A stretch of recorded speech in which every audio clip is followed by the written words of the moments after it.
I'm going to show you how you can easily make your Steam profile picture a GIF.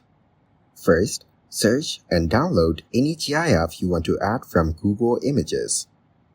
Next, navigate to the Steam app on your mobile phone. Now tap the three bars at the bottom right side. Here, search for the option to change your profile picture. Then tap the question mark icon in the top right corner to start adding a new profile. Tap View Profile and you will be directed to the community page. There is a Set up Steam Profile option and tap on it. Once on the Edit Profile section, reach the Avatar section. After that, hit the Upload Avatar button and select the media from your gallery.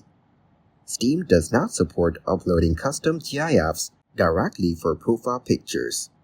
Once uploaded, crop the image if needed and click Save to apply the changes.